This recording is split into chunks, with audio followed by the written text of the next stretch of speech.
The humid afternoon light of New Orleans filtered through the dusty, high-arched windows of the Vieux Carré Historical Archive. Dr. Elias Thorne sat hunched over a light table, the sleeves of his linen shirt rolled up, sweat beading on his forehead despite the whirring ceiling fan overhead. For the past 3 weeks, Elias had been tasked with the tedious job of cataloging the Rousseau collection, a massive, disorganized trove of glass plate negatives recovered from the water-damaged attic of a demolished estate in the Garden District. The estate had belonged to a family of photographers who had operated in the city from the late Reconstruction era through the Roaring '20s. Most of the images Elias had processed were tragically mundane. There were stiff, unsmiling portraits of merchant families, blurry shots of steamboats churning up the Mississippi mud, and endless rows of debutantes in white dresses that looked more like ghosts than girls. It was history, yes, but it was dry, silent history. Then Elias reached into the crate and pulled out plate number 804. He wiped the dust from the glass surface with a microfiber cloth and placed it on the light box. He flipped the switch. The fluorescent bulb underneath hummed to life, illuminating the negative in stark black and white. Elias froze. His hand hovered over the glass, trembling slightly. The image was a wedding portrait dated clearly in the bottom corner, October 14th, 1898, too. The composition was jarring. In the center of the frame sat a young black woman. She couldn't have been more than 18 or 19. She was wearing a wedding gown that was a masterpiece of late Victorian excess. Layers of French lace, a high collar that choked her neck, and voluminous sleeves that swallowed her slender arms. A veil, thick and heavy, cascaded down her back, pooling on the floor like spilled milk. Standing behind her was a white man. He was enormous, his shoulders broad, in a dark, expensive three-piece suit. His face was sharp, dominated by a thick mustache and eyes that stared into the lens with a terrifying intensity. His large hands rested on the woman's shoulders, heavy and possessive. "What in God's name?" Elias whispered to the empty room. In 1898 Louisiana, the racial hierarchy was not just a social norm, it was the law. The Plessy versus Ferguson decision had been handed down by the Supreme Court just 2 years prior, cementing separate but equal as the law of the land. Interracial marriage was strictly forbidden, a felony crime that could result in imprisonment for both parties, though in practice it was usually a death sentence for the black partner and a scandal for the white one. Yet here was photographic evidence of exactly that. A white man and a black woman posed in a professional studio dressed for a wedding that the law said could not happen. Elias felt a knot of unease tighten in his stomach. He had been an archivist for 15 years. He knew how to read photographs. He knew the difference between a loving touch and a controlling grip. This image screamed wrongness on every level. He carefully placed the fragile glass plate into the high-resolution scanner. The machine began its slow, mechanical scan, digitizing the image line by line. Elias paced the room while he waited, the silence of the archive pressing in on him. He couldn't shake the feeling that he had uncovered something dangerous, a ghost that had been waiting in the dark for over a century to be seen. When the digital file finally loaded onto his dual monitors, the details became agonizingly clear. Elias leaned in, his face inches from the screen. He started with the man. His expression was devoid of joy. There was no softness in his eyes, no hint of the affection one would expect from a groom. Instead, there was arrogance. It was a look of total dominion. He looked at the camera the way a hunter looks at a prize buck mounted on a wall. Then Elias looked at the woman. She was breathtakingly beautiful, with high cheekbones and skin that looked flawless even in the grain of the 19th century film. But her face broke his heart. Her eyes were wide, rimmed with white, staring slightly to the left of the camera lens as if watching something terrifying unfold just out of frame. Her mouth was set in a rigid line, Her lips pressed together so tightly they had turned white. It wasn't the nervousness of a bride on her wedding day. It was the frozen terror of a prey animal caught in a trap. "You were scared to death," Elias murmured. He moved his mouse, systematically zooming in on details. The dress, while expensive, didn't fit her. The shoulders were too wide, the bodice bunched up where it had been pinned in the back. It was a costume, not a garment made for her. She was wearing someone else's fantasy. Then Elias scrolled down to her hands. Her hands were resting in her lap, clutching a bouquet of withered lilies. At first glance, it looked like a standard pose for the era, demure, passive, feminine. But Elias zoomed in further. He pushed the magnification to 400%. The pixels sharpened, revealing the truth. She wasn't holding the flowers, she was strangling them. Her knuckles were white with strain. But it was her left hand, the hand that should have worn a wedding ring, that made the blood drain from Elias's face. Her hand was tucked almost invisibly against the white satin folds of her skirt. It wasn't resting. Her index and middle fingers were twisted backward in an unnatural, contorted position, pressing violently into the meat of her thumb. The tendons on the back of her hand stood out like cords of wire. It wasn't a twitch. It wasn't a spasm. It was deliberate. Elias sat back, his heart pounding against his ribs. He recognized the tension. It was the physical manifestation of a scream. She was using every ounce of strength she had to make a signal, hidden in the only place she could control. Her own fingers. "What are you trying to tell me?" Elias asked the screen. He grabbed his phone and dialed Dr. Sarah Jenkins.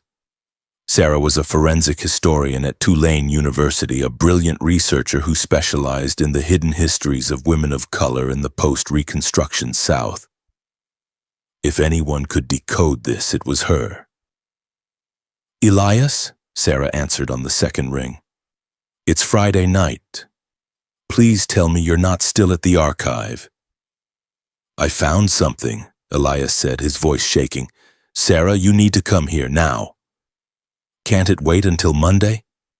"No, I think I found a crime scene from 1898. Sarah arrived 40 minutes later, breathless and soaked from a sudden downpour. When she stepped into the office and saw the image projected on the main wall, she stopped dead in her tracks. She dropped her bag and walked slowly toward the screen, her eyes locked on the woman's face. "My God," she whispered, "who is she?" "I don't know," Elias said. "Plate 804, no name, just a date." Sarah walked closer, studying the man's face. Her expression darkened. "I know him," she said, her voice cold. "That's Sebastian Laqua." Elias gasped. "The shipping magnate?" "The butcher of the bayou," Sarah corrected. "Sebastian Laqua owned half the warehouses on the riverfront. He made a fortune shipping cotton and sugar. He was notorious. Rumors of violence followed him everywhere. He beat his workers, bribed the police, and owned the judges. He was untouchable." "Laqua died a bachelor," Elias said, recalling the basic history he knew. "He left his entire fortune to the Catholic Church because he had no legitimate heirs." "Exactly," Sarah said, pointing at the screen. "So why is he standing in a wedding photo with a black woman in 1898? This contradicts everything we know about his public life." "Look at her hand, Sarah."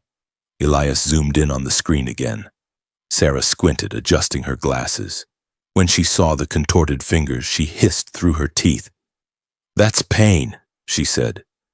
"She is digging her fingernails into her own skin. She's trying to ground herself, or she's trying to leave a mark."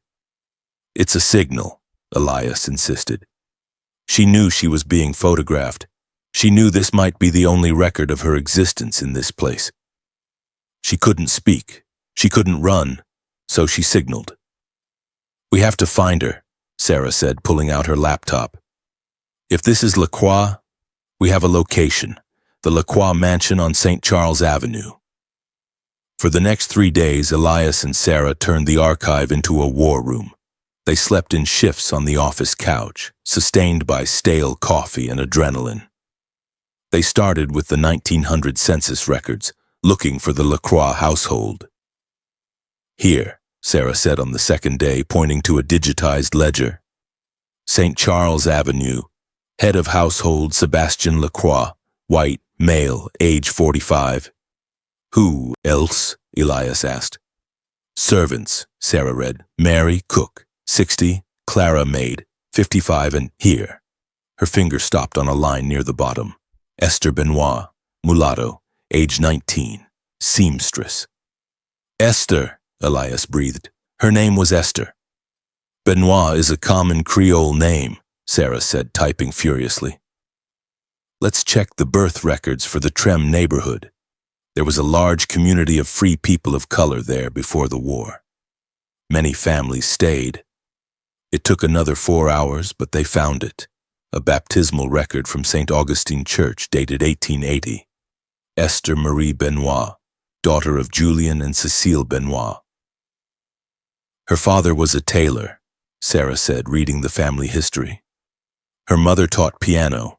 They were educated middle-class people. Esther would have been literate. She would have been raised with dignity." "So how does a tailor's daughter end up in the Laqua mansion posing as a bride?" Elias asked. They moved their search to the police archives. In 1898, the New Orleans police force was notoriously corrupt, little more than a private security firm for the city's wealthy elite. But even corrupt police kept logs. Sarah found a report dated August 14, 1898, 2 months before the photo was taken. Complaint filed by Julien Benoit regarding his daughter, Esther Benoit, missing person. Mr. Benoit states his daughter left their home on Ursulines Avenue to deliver a commission of suits to the Laqua estate and never returned. "He filed a report," Elias said, anger rising in his chest. "He tried to find her." "Read the officer's notes," Sarah said grimly. Investigating Officer Sergeant O'Malley spoke with Mr. Laqua at his residence. Mr. Laqua stated that the Negro girl Esther had delivered the suits and then stolen a silver candelabra. He claimed she fled the property to avoid arrest. Mr. Laqua declined to press charges out of Christian charity. No evidence of foul play found. Case closed. "Lies!" Elias slammed his hand on the desk. "He lied to the police and they took his word because he was Sebastian Laqua and Julien Benoit was a black tailor."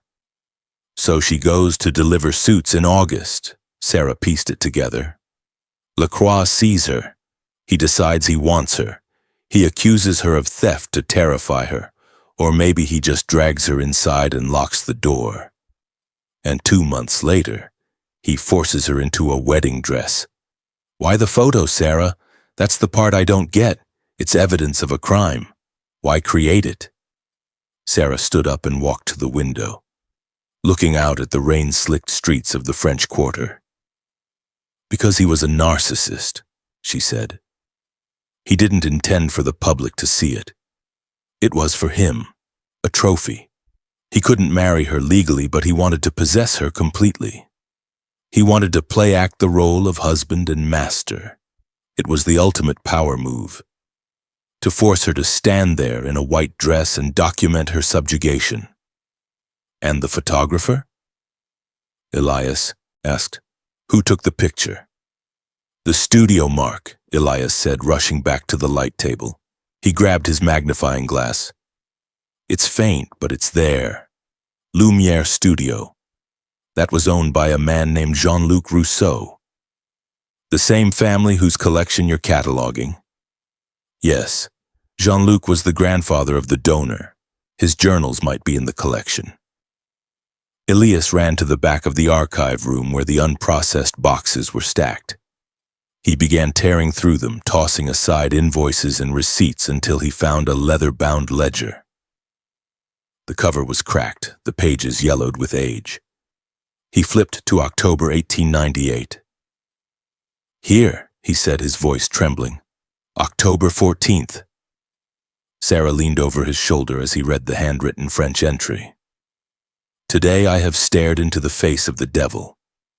Monsieur Laqua arrived at the studio after hours. He brought with him a girl. She was young, beautiful, and terrified. She stumbled when she walked. I believe she had been given laudanum or some other sedative. Her eyes were swimming. Elias paused, swallowing hard. He brought the dress with him. It smelled of camphor like it had been in a trunk for years. He made her put it on in the dressing room. I heard him shouting at her through the door. When she came out, she looked like a ghost. He stood behind her, gripping her shoulder so hard I thought he would crush her bones. He told me, "Take the picture, Jean-Luc. Make it look like a celebration." I looked under the hood of my camera and I saw her hand. She was twisting her fingers, making a fist, trying to fight the drug.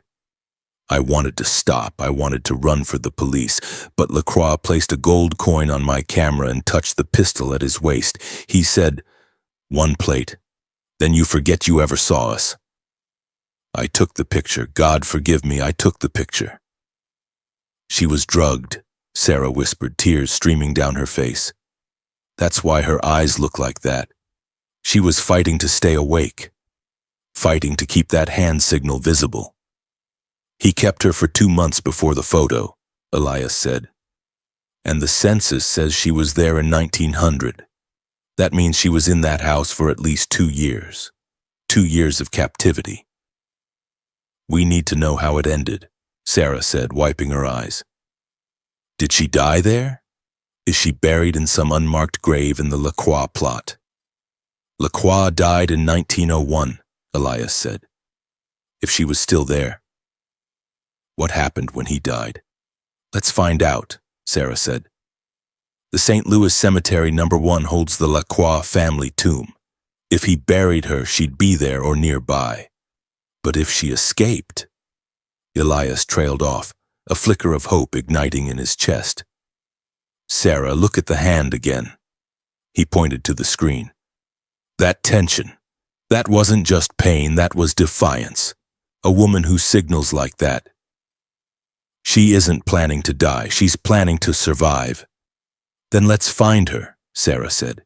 Let's find Esther Benoit, said. The storm outside intensified, battering the old windows of the archive. Elias and Sarah prepared to dig deeper into the past. They had a name, they had a face, and they had a signal that had traveled 125 years to reach them.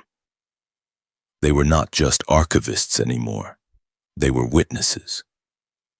And they would not look away. The revelation that Esther Benoit had been a prisoner in the Laqua mansion for at least 2 years hung heavy in the air of the archive. The rain outside had turned into a relentless deluge, mirroring the storm of emotions Elias and Sarah were navigating. Okay, Sarah said, breaking the silence. We know she was there in 1900. We know Laqua died in 1901. We need to bridge that gap. Elias pulled up the digital archives of the Picayune, New Orleans' largest newspaper at the time. He searched for Sebastien Lacroix's obituary. It appeared on the screen, a full-page spread dated November 3, 1901. Prominent shipping magnate dead at 48. Sebastien Lacroix succumbed to a sudden heart failure while dining at his residence on St. Charles Avenue. He leaves behind a vast fortune and a legacy of industrial leadership. Services will be held at St. Louis Cathedral. Heart failure, Elias read. At 48? That's young, even for 1901. Convenient, Sarah muttered. She began searching for the coroner's report. In the early 20th century, autopsies were less rigorous, especially for the wealthy whose privacy was often valued more than the truth. But there was a certificate of death. Cause of death, acute cardiac arrest. Contributory factor, indigestion. Indigestion, Sarah scoffed. Or poison. You think she killed him? Elias asked, his eyes widening. If I had been held captive for 3 years, drugged, abused, and forced to play act as a wife, I would have poisoned his soup the first chance I got, Sarah said fiercely. But we need evidence. They turned their attention to the probate records, the legal documents detailing the inventory of Laqua's estate after his death. Since he had no heirs, the state would have conducted a thorough inventory before the assets were liquidated or transferred to the church. Elias found the inventory list dated December 1901. It was a meticulous catalog of wealth. Silver sets, oil paintings, mahogany furniture, carriage horses. Scroll down to the servants' quarters, Sarah instructed. Elias scrolled. The list became more mundane. Linens, uniforms, cleaning supplies. Then, under the heading Attic Storage, an entry caught his eye. Item 402, 1 travel trunk. Contents, women's clothing, assorted sheet music, 1 silver hairbrush, monogrammed E.B. E.B., Elias whispered. Esther Benoit. Her trunk was still there. But where was she? Sarah asked. If she was there when he died, the police or the executors would have interviewed the servants. Is there a list of staff present at the time of death? They searched the police inquiries related to the death. There was a statement from the household staff.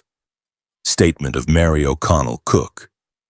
Mr. Laqua was eating his evening meal. He complained the bisque tasted bitter.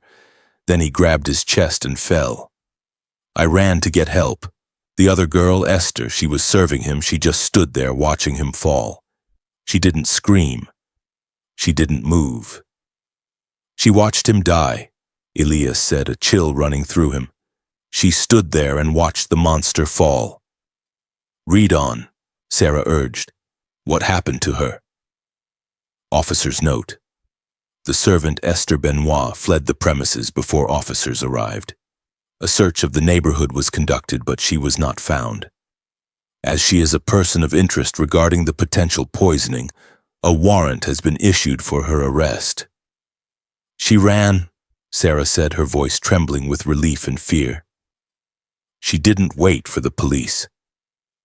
She knew they would blame her whether she did it or not. A black woman in a house with a dead white man?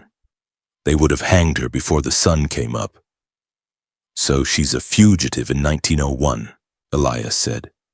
Where does she go? Her father's house? They checked the records for Julien Benoit. Tragically, they found a death certificate for Esther's father dated January 1900. He had died of pneumonia, a broken man who never stopped looking for his daughter. Her mother, Cecile, had passed away shortly after from grief. She had no home to go back to, Sarah said softly. She was alone, a fugitive with no family. She would have to leave the city, Elias reasoned. If there was a warrant, she couldn't stay in New Orleans. She would need to get out fast. Trains were too risky. They checked papers. The river? The docks, Sarah realized. Laqua owned the docks, but Esther, she was smart. She survived 3 years in that house. She would have known his business. Maybe she knew which ships were leaving. Maybe she knew which captains could be bribed. Sarah began a frantic search of ship manifests departing New Orleans in November 1901. She focused on international vessels. If Esther wanted to disappear, she wouldn't go to Mississippi or Alabama. She would go where the color of her skin didn't carry a death sentence. She would go where her mother's ancestors came from. France, Sarah said. New Orleans has always had a connection back to the motherland. Look for ships bound for Le Havre or Marseille. They scanned hundreds of names. It was a needle in a haystack. Esther wouldn't use her own name. She would use an alias. What would she call herself? Elias mused. She left her trunk behind. She left the monogrammed hairbrush. She shed Esther Benoit. Her mother's maiden name, Sarah suggested. Moreau. Or maybe she used the name of the woman she was meant to be. Elias scanned a manifest for the SS La Lorraine, a French steamer that departed New Orleans on November 10, 1901. 1 week after Laqua's death, he stopped at a name in the steerage class list. Passenger Marie La Victoire. age 21, seamstress. La Victoire, Sarah translated. The victory. Marie was her middle name. Victory, it's over him. It fits, Elias said, his heart racing. Age fits, profession fits, and the date is perfect. But a name on a list wasn't proof. They needed to know what happened to Marie La Victoire when she stepped off that boat in France. Sarah used her credentials to access the French National Archives online. It was a long shot. Millions of people moved through France in the early 20th century. But a seamstress from New Orleans might have left a paper trail. They spent the next 2 days searching French census records, business registries, and marriage certificates. They hit dead end after dead end. Elias was beginning to lose hope. Maybe she died on the crossing. Maybe she starved in the streets of Paris. Then late on Sunday night, Sarah gasped, "I found her." She turned her laptop screen toward Elias. It was a digitized page from a 1924 issue of Vogue Paris. It was an article titled "The Soul of Jazz in Montmartre." The article described a boutique on the Rue des Martyrs that was famous among the American expatriate community. Writers like Hemingway and musicians like Sidney Bechet frequented the shop. It was known for its vibrant Creole-inspired designs. The owner of the shop was named Madame Marie La Victoire, and there was a photograph. Elias leaned in, his breath catching in his throat. The photo showed a woman standing in the doorway of her shop. She was in her mid-40s now. She wore a stylish flapper dress of her own design, her hair cut in a sharp bob. She looked nothing like the terrified girl in the wedding dress. This woman radiated power. She looked regal, but it was her face that confirmed it. The high cheekbones, the shape of the eyes, it was Esther. "And look," Sarah whispered, pointing to the bottom of the photo. Esther's hands were resting on her hips. They were relaxed, confident. But on her left hand, on her middle finger, she wore a ring. Elias zoomed in. It wasn't a wedding ring. It was a heavy silver signet ring. The design was blurry but distinct enough to make out. It was a lily. "The flowers," Elias said, choking back a sob. The flowers she was strangling in the wedding photo. She turned it into her symbol, her victory. "She made it," Sarah said, tears streaming freely now. She escaped the monster. She crossed an ocean. She built an empire in Paris. She lived. They sat in silence for a long time, the weight of the journey settling over them. They had started with a victim, frozen in terror. They had ended with a survivor, standing in triumph. "We have to tell her story," Elias said firmly. "We can't let that wedding photo be the only record of her life. People need to know that she wasn't just a prop in Laqua's fantasy. She was the hero of her own life." Elias and Sarah spent the next month writing. They compiled the police reports, the photographer's confession, the ship manifest, and the Paris article. They reached out to a historian in Paris who tracked down Marie La Victoire's grave in the Père Lachaise cemetery. The headstone read simply Marie La Victoire, 1880–1958. She walked through fire and did not burn. 6 months later, the Vieux Carré Historical Archive opened a new exhibition. It was titled The Victory of Esther Benoit. The centerpiece of the exhibit was the wedding photograph. But it wasn't presented as a portrait of a marriage. It was framed in black steel, hanging alone on a stark white wall. Next to it, magnified to 10 times its size, was the image of her hand, the twisted fingers, the silent scream. And next to that, the photograph from Paris. Esther standing in her shop, free. On opening night, the gallery was packed. People walked through in silence, reading the text panels that detailed Laqua's cruelty and Esther's escape. They saw the police reports that ignored a father's plea. They saw the evidence of a system designed to crush a black woman, and the evidence of a spirit that refused to be crushed. Elias stood in the corner watching the visitors. He saw a young woman, a student from the local university, stop in front of the wedding photo. She leaned in close, her nose almost touching the glass. She stared at Esther's eyes, then she looked down at the hand. She stood there for a long time. Then slowly she raised her own hand. She tucked her thumb into her palm and twisted her fingers, mimicking the signal. She held it there for a moment, a gesture of solidarity across a century. Then she moved to the photo of Marie La Victoire in Paris. She smiled. Sarah walked up beside Elias. "We did it," she said softly. "She isn't silent anymore." "No," Elias agreed. "She's shouting." The story of Esther Benoit traveled far beyond the walls of the archive. It was picked up by national newspapers. A documentary was commissioned. The wedding photo, once a hidden relic of shame, became an icon of resistance. It reminded the world that history is not just what is written in the books of the victors. History is also what is hidden in the margins, tucked into trunks in attics and encoded in the gestures of those who had no voice. It reminded everyone that even when you are trapped, even when you are silenced, even when the world thinks you are property, you are still there. You are still fighting. And if you hold on long enough, if you leave a signal in the dark, someone someday will zoom in and find you. Esther Benoit was never a bride. She was never a victim. She was a warrior who waited 125 years to win her final battle. And now, finally she could rest,